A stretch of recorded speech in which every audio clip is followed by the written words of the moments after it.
Timeline, 5000 ans d'histoire, Richard Fremder. Elle cumule, j'allais dire, un peu les inconvénients. Donc elle est femme qui écrit, donc qui donne un peu son avis. Il y en a qui n'aiment pas. Puis alors en plus, elle écrit en langue vernaculaire, c'est-à-dire en français, enfin en langue d'Oil. Oui. Alors qu'à l'époque, on écrit en latin. Et ça, c'est l'université qui n'aime pas. Oui, oui. Donc ça fait beaucoup pour une seule personne. Oui, ça fait beaucoup parce que nous, on est tellement habitués à prendre le point de vue, justement, on va dire, des vainqueurs ou des dominants. Oui. Et en fait, c'est une période où il y a beaucoup d'initiatives pour déjà traduire, en fait, des textes bibliques. On a une version traduite du Cantique des Cantiques. On a des psaumes qui sont traduits et nous, ça nous semble très très précoce par rapport à ce qu'on en dit pour la réforme au XVIe siècle, mais en fait on a déjà ces mouvements-là au XIIIe, XIVe siècle, bien sûr qu'ils vont être réprimés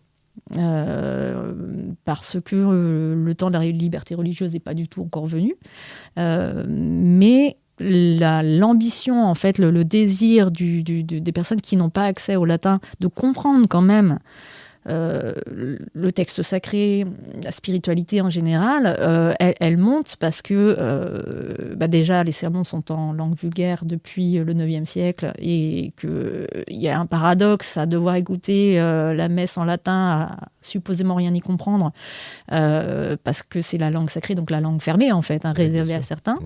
Et en même temps, recevoir l'homélie en langue vernaculaire en fonction des régions, et là de comprendre et de se voir enjoint à adopter tel ou tel comportement et devoir sauver son âme, etc. Mais en même temps, ne pas avoir accès à ce texte sacré. Donc ça, c'est un ferment en fait de contestation aussi et de critique face à une église qui peut-être trahit de plus en plus ses idéaux à l'époque. On n'est pas encore aux indulgences, mais on a quand même un enrichissement de l'église et de certains ordres en particulier qui est complètement à rebours de ce que ces ordres professent d'eux-mêmes. Et donc ça, le peuple en général, et quand je dis peuple, il y a aussi les nobles et la bourgeoisie, tout le monde est un peu circonspect. Donc oui, elle écrit en langue vulgaire, elle a sans doute fait traduire très tôt aussi en latin, et ça c'est un degré supplémentaire en fait dans le problème, c'est que elle ne s'est pas cantonnée à un discours qui pouvait être déjà reçu par un certain public. Elle a prétendu être aussi autorisée, être reconnue par des évêques, par des maîtres en théologie. On a une lettre d'approbation à la fin de son livre qu'elle a rédigée pour rassurer ses auditeurs et auditrices, sans doute pour les protéger aussi de poursuites, en disant qu'elle avait consulté un certain nombre d'ecclésiastiques et qui lui avaient dit qu'il n'y avait pas de problème dans son livre. C'est une manière de contrecarrer en fait, l'enquête de l'Inquisition. Malgré tout, elle savait donc très bien ce qu'elle faisait. Oui. Il y a eu une première condamnation en 1300 à Valenciennes. Donc elle savait en 1310, et au moment de faire recirculer le texte, sans doute à partir de 1306, 1307, qu'elle prenait des risques, de toute façon. Oui, parce qu'il a déjà été détruit. Oui, il avait été mis au feu, donc autodafé en 1300. Elle n'avait pas été inquiétée à proprement parler, mais on lui avait... c'était comme un avertissement, en fait. On lui avait dit de ne pas refaire circuler un livre ou un autre livre qui pouvait y ressembler. Donc même on lui interdisait de refondre le texte dans une autre version. À l'époque, ça rigole pas. Ça veut dire, avant d'entrer vraiment dans le texte et vraiment dans le sujet, quand je lisais votre thèse, je me disais, mais oui, ça veut dire que concrètement, elle en a fait plusieurs copies. C'est un travail considérable. On n'imagine pas le temps. Enfin, je ne sais pas si les auditeurs se rendent compte du temps que ça prend, en comprenant bien qu'on ne peut écrire en général que le jour, parce que la nuit, essayer d'écrire à la lueur de la bougie, c'est pas simple. Ça prend un temps infini. Oui, puis c'est pas un petit livre. Oui, voilà, c'est pas 3 pages. C'est beaucoup d'argent. Beaucoup d'argent. Oui, soit c'est du temps, soit c'est de l'argent, et de toute façon, le temps c'est de l'argent, voilà, on a un autre exemple quelques siècles après, qui est Christine de Pisan, qui va être à la tête d'un atelier de copie pour pouvoir faire copier ses livres, mais qui va vivre en fait de cette activité. Mais elle n'écrit pas les mêmes choses. Non, elle n'écrit pas les mêmes choses, et puis elle a des commandes royales notamment. Marguerite, on n'a pas ces informations. C'est ça. Donc on suppose qu'à minima, elle avait quand même un peu de biens. ce qui discrédite aussi l'hypothèse d'une origine paysanne. Ou alors, il faut qu'elle ait vraiment des soutiens très argentés pour pouvoir avoir en effet à minima un exemplaire de son livre, sinon plus. Dans les actes du procès, il est mentionné plusieurs ouvrages. Donc, elle devait se promener avec plusieurs exemplaires de son livre, dont certains qu'elle faisait parvenir stratégiquement à des ecclésiastiques, puisque un évêque, l'évêque de Châlons en Champagne, l'a reçu, et c'est lui qui a en fait signalé à l'inquisiteur ensuite que ce livre était problématique.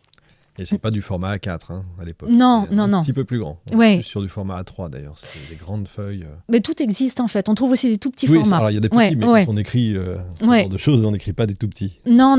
Il faut quand même que ça reste lisible. Il y a plein de manières quand on étudie manuscrits, il y a plein de manières d'écrire aussi pour optimiser l'espace de la page. Il y a des toutes petites bibles. Oui. Et tout dépend si on veut vraiment que ce soit lisible facilement. Auquel cas, les copies monastiques vont être vraiment très régulières, très lisibles. Elles sont destinées à pouvoir être lues facilement par le frère qui va avoir la lecture en charge. Ou alors, si c'est une copie, on dit plus laïque, l'écriture sera peut-être moins régulière parce que elle suppose que ce soit le détenteur du manuscrit qui puisse le lire à haute voix. Donc, on n'a pas trop d'informations sur le format originel de ces copies, puisqu'on ne les a pas. On les a perdus. Ce que vous ai condé, c'est pas l'original. Non, c'est pas l'original. C'est même pas le texte original. Oui, parce qu'il est en latin, celui-là. Le texte original, la version latine et la version en langue d'oïl sont sans doute très proches dans le temps. On suppose que c'est celle en langue d'oïl qui a été la première et que ça a été traduit peut-être même du vivant de Marguerite en latin. Et la version qu'on a au musée Condé, donc j'encourage tous ceux qui nous écoutent et toutes celles qui nous écoutent à s'y rendre parce que c'est magnifique, c'est le château de Chantilly, et puis en plus il y a une bibliothèque assez vertigineuse. Donc il se trouve là-bas, ce seul manuscrit en français, mais il date du XVe siècle. Et en fait c'est une refonte du texte qui a été produite au XVe siècle, mais copiée ensuite, et donc a été lue notamment par Marguerite de Navarre. Bien. Alors c'est quoi ? Maintenant, on va rentrer. C'est quoi ce texte qui lui a valu donc d'être brûlé ? Oui, alors c'est un texte énigmatique, fascinant. Personnellement, quand on m'a proposé de l'étudier, j'ai voulu le lire un peu comme une œuvre littéraire, puisque c'était dans le but de faire une thèse de littérature. Et je me suis très vite prise au fait de le lire avec crayon à la main, comme quand on lit de la philosophie un peu dense. Parce qu'il ne se laisse pas approcher facilement, et en même temps, il ne rebute pas. C'est-à-dire qu'on sent qu'il y a quelque chose. Vous l'avez lu dans le français d'aujourd'hui, pas Oui, d'abord dans le français d'aujourd'hui, évidemment. Oui, il y a une édition chez Albin Michel en poche qui est totalement accessible. Et alors, le propos, en réalité, de ce livre, c'est en effet un itinéraire mystique, un itinéraire de l'âme vers Dieu, qui, même quand on n'est pas spécialement croyant ou intéressé par ces sujets, reste quand même assez énigmatique et attirant, parce que elle a le but de démocratiser, en fait, la mystique. Là où, à l'époque, elle était réservée, cette manière de concevoir la religion, à très peu. Il fallait déjà avoir fait des vœux envers l'Église, avoir une vie religieuse consacrée pour prétendre pouvoir accéder potentiellement à une intimité avec Dieu. Et pour tous les autres fidèles, il fallait passer par l'intermédiaire du prêtre. Voilà. Il y a quand même une médiation, une hiérarchie qui est très importante en fait à l'époque dans la spiritualité. Et elle, c'est ce qu'elle remet totalement à plat, puisque chacun individuellement peut avoir accès à Dieu et peut même, c'est là où c'est encore plus fort, devenir Dieu. Puisqu'en fait, en anéantissant sa volonté, donc c'est presque une pratique, alors je ne dirais pas de développement personnel non plus, mais il y a une posture morale et une réflexion sur soi, un retour sur soi, une introspection, qui amène à se purifier et à arriver à ce qu'il y a de divin en nous, en fait. Donc ça, c'est des choses qu'on retrouvera chez d'autres philosophes après. On n'est pas très loin, en vous lisant, je me posais toujours la question, on n'est pas très loin de la Réforme, effectivement. On n'est pas très loin de cette religion, enfin, du protestantisme, en fait, voire même des cathares. Oui, ah ouais. On dirait une espèce de mélange Oui, on est au croisement de pas mal à la fois en amont et en aval.